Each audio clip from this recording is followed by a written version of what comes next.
Welcome to Gomathi's kitchen. நம்ம இன்னைக்கு பார்க்க போகிறது ரெஸ்டாரண்ட் ஸ்டைலில் பன்னீர் பட்டர் மசாலா எப்படி செய்யலாங்கிறத பார்க்கலாம்.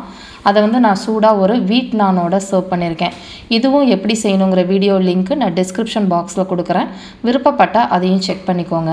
கோமதிஸ் கிச்சனை சப்ஸ்கிரைப் பண்ணாதவங்க சப்ஸ்கிரைப் பட்டனை ப்ரெஸ் பண்ணுங்கள். உடனுக்குடனே அப்டேட் வேணும்னா பக்கத்தில் இருக்க பெல் பட்டனை மறக்காமல் ப்ரெஸ் பண்ணிக்கோங்க. இப்போ ஒரு விழுது அரைக்கணும். அதுக்கு பார்த்தீங்கன்னா ஒரு பேனில் 1 டேபிள் ஸ்பூன் அளவுக்கு எண்ணெய் சேர்த்துட்டு இந்த 1 கப் அளவுள்ள இந்த சைஸில் கட் பண்ண பெரிய வெங்காயத்தை போட்டு வதக்கிக்கலாம். இப்போ இதுலேயே 2 வெள்ளைப்பல் பூண்டையும் சேர்த்து வதக்கிக்கோங்க. இது கொஞ்சம் நல்லா கண்ணாடி பதம் வதங்கினதுக்கு அப்புறமா 1.5 கப் அளவுள்ள இந்த சைஸில் கட் பண்ண தக்காளி, அதாவது பார்த்திங்கன்னா ஒரு பெரிய வெங்காயம் எடுத்தீங்க அப்படின்னா அதே சைஸில் இருக்கிற தக்காளி 2 தக்காளி எடுத்துக்கிட்டிங்க அப்படின்னா சரியாக இருக்கும். இதுலேயே 2 பச்சை மிளகாய் சேர்த்துக்கலாம். முழுசாகவே சேர்த்துக்கோங்க.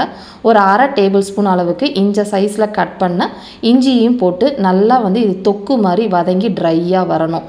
இதில் பார்த்திங்கன்னா ஒரு 6 முழு முந்திரி பருப்பு சேர்த்துருக்குறேன். இது நமக்கு கிரேவி நிறையாவும் கிடைக்கும், திக்காகவும் இருக்கும், டேஸ்ட்டாகவும் இருக்கும். அதனால் முந்திரி பருப்பு போட்டு கூட ஒரு டீஸ்பூன் அளவுக்கு உப்பு சேர்த்துருக்கிறேன். பொடி உப்பு, அதாவது டேபிள் சால்ட் சேர்த்துட்டு நல்லா ட்ரையாக வதங்கி வரணும். இப்போ பார்த்திங்கன்னா இந்த அளவுக்கு வதங்கிருச்சு.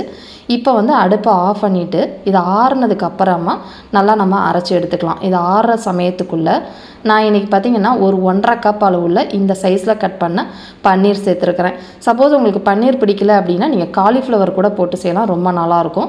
இதை கொஞ்சம் சூடான தண்ணியில் போட்டு ஊற வச்சோம் அப்படின்னா நல்லா சாஃப்டாக உங்களுக்கு கடைகளில் கிடைக்கிற மாதிரியே இருக்கும், ஹோட்டலில் சாப்பிட்ற மாதிரியே. இது அது ஊறிக்கிட்டே இருக்கட்டும். அதுங்களும் இந்த விழுதையும் அரைச்சி ரெடி பண்ணியாச்சு. இப்போ பன்னீர் பட்டர் மசாலா செய்கிறதுக்கு ஒரு பேனில் 3 டேபிள் ஸ்பூன் அளவுக்கு வெண்ணெய் சேர்த்துருக்கிறேன். வெண்ணெய் போட்டோம் அப்படின்னா தான் அந்த டேஸ்ட் நல்லா கிடைக்கும். இதில் அரைச்ச விழுதை போட்டுட்டு கூடவே மசாலான்னு பார்த்திங்கன்னா 1 டீஸ்பூன் அளவுக்கு கரம் மசாலா பொடி, 1 டேபிள் ஸ்பூன் அளவுக்கு காஷ்மீரி மிளகாய் தூள், ஒரு 1/2 டீஸ்பூன் அளவுக்கு வறுத்த ஜீரகத்தோட பொடி போட்டுட்டு நல்லா வதக்கிக்கோங்க. காஷ்மீரி மிளகாய் தூள் அப்படின்னா மட்டும்தான் நீங்கள் 1 டேபிள் ஸ்பூன் போடணும். அப்படி இல்லைன்னா நீங்கள் தனி மிளகாய் தூள் காரமானதுன்னு பார்த்தீங்கன்னா நீங்கள் 1/4 டீஸ்பூன்லேருந்து 1/2 டேபிள் ஸ்பூன் போதும். போட்டுட்டு இந்த அளவுக்கு ட்ரையாக வதங்கி எண்ணெய் பிரிஞ்சதுக்கு அப்புறமா வீட்டில் காய்ச்சி ஆற வச்ச பால், நீங்கள் ஹோல் மில்காக இருக்கலாம், இல்லை லோ ஃபேட் மில்காக இருக்கலாம், எது வேணால் ஊற்றிக்கலாம். ஊற்றிட்டு நமக்கு எந்த அளவுக்கு உங்களுக்கு கிரேவி வேணுமோ அந்த அளவுக்கு நீங்கள் ஊற்றிக்கோங்க. இப்போ பார்த்திங்கன்னா நான் 1 கப் அளவுக்கு ஊற்றிருக்கிறேன். ஊற்றிட்டு இதை கொஞ்சம் நேரம் மூடி வச்சு கொஞ்சம் எண்ணெய் பிரிகிற அளவுக்கு வெயிட் பண்ணலாம். பார்த்தீங்கன்னா நீங்கள் க்ரீம் ஊற்றி கூட செய்யலாம்.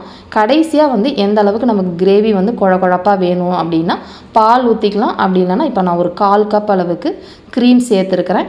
க்ரீம் தான் போடணும்னு அவசியம் இல்லை, பால் மட்டும் போட்டு செஞ்சாலே ரொம்ப டேஸ்ட்டாக இருக்கும்.